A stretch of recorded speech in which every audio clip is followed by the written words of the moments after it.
जनसुराज अब पहुंची पटना उच्च न्यायालय। बीपीएससी पुनर्परीक्षा कराने की मांग को लेकर दायर की याचिका। बीपीएससी छात्रों की मांगों को लेकर जनसुराज के सूत्रधार प्रशांत किशोर 2 जनवरी से लगातार आमरण अनशन पर है।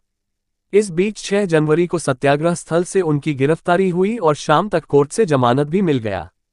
प्रशांत किशोर अस्पताल में भर्ती हैं और छात्रों की मांगों को लेकर उनका अनशन लगातार जारी है। इसी बीच जनसुराज अब बीपीएससी के इस मुद्दे को लेकर पटना उच्च न्यायालय भी पहुंच गई है।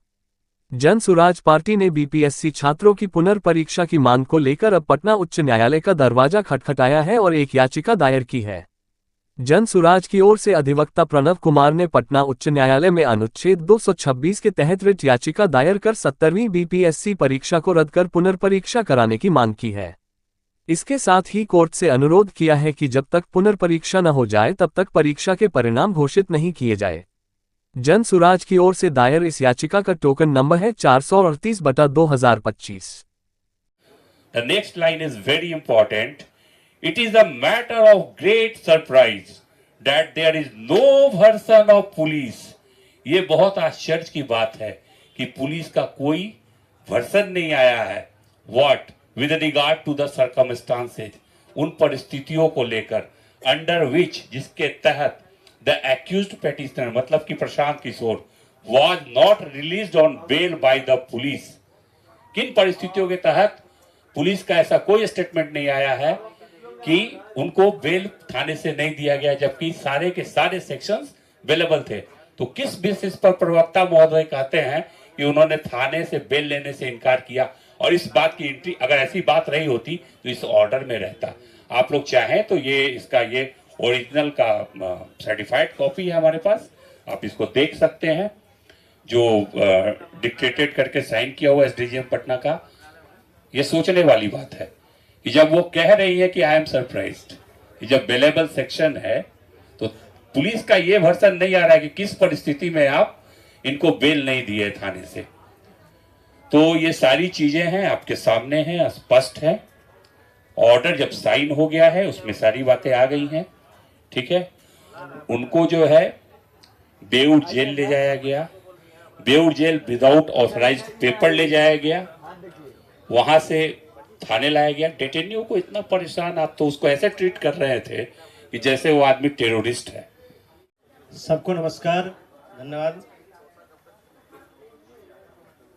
2 तारीख से प्रशांत किशोर जी गांधी मैदान में गांधी मूर्ति के समक्ष सत्याग्रह कर रहे थे। जिस दिन घटना घटी उस दिन 4:05 पर सुबह में बड़े पैमाने पर पुलिस का ऑफिसर और पुलिस आती है। सोए हुए लोगों को, प्रशांत किशोर जी सोए हुए थे और उनके साथ सभी सत्याग्रही साथी, सब लोग आराम में थे। पुलिस ने बहुत बर्बरतापूर्ण और जबरन तरीके से प्रशांत किशोर जी को वहां से उठाती है, बलपूर्वक बल का प्रयोग कर, और जाके सीधे एम्स ले जाती है। ये उस दिन जब घटना हुई वहाँ पे गांधी मैदान से लेके जाया गया है, तो मैं वहाँ पे स्थल पे नहीं था। मुझे पता चला तो मैंने तब ये भी नहीं पता चल रहा था कि लेके कहाँ जा रहे थे हम। मैक्सिमम मैंने जिसको फोन लगा सब बोले पता नहीं भैया कहाँ लेके गए, एम्बुलेंस में लेके गए, कहाँ लेके गए, हम लोग यहाँ देख रहे हैं वहाँ देख रहे हैं, किसी को नहीं पता था। तो किन्हीं कारणों से कैसे भी करके मैंने अपने तरीके से उसको पता लगाया कि वो एम्स की तरफ जा रहे हैं। मैं वहां से तुरंत निकला, इनके एम्स पहुंचने के 15-20 मिनट में पीछे मैं भी वहां पहुंचा। जब पहुंचा तो पहले रोका गया, भाई कहाँ जा रहे हैं, क्यों जा रहे हैं? तो मैंने कहा भाई हॉस्पिटल जाने भी नहीं देंगे, क्या हो गया?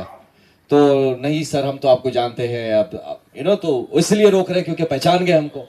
तो मैंने कहा बिल्कुल हम मिल सकते हैं। आपने क्या किया? आपने किसी को खबर नहीं है कि आदमी गया कहाँ? आप हवा में उड़ा लेंगे, किडनैप कर लिया, किया क्या आखिर उसका? मुझे पता होना चाहिए। तब तक एक हमारे डीआईजी साहब अंदर थे, वो आए, बोले हाँ हाँ आने दीजिए, इनको आने दीजिए। मैं अंदर पहुंचा, वहां पे जाके जब वहां देखता हूं तो बहुत सारे ऑफिसर थे। ये एक बहुत इंपॉर्टेंट बात आप सबको बता रहा हूं, ये डीजीपी साहब से रिक्वेस्ट करूंगा इस बात का संज्ञान ले।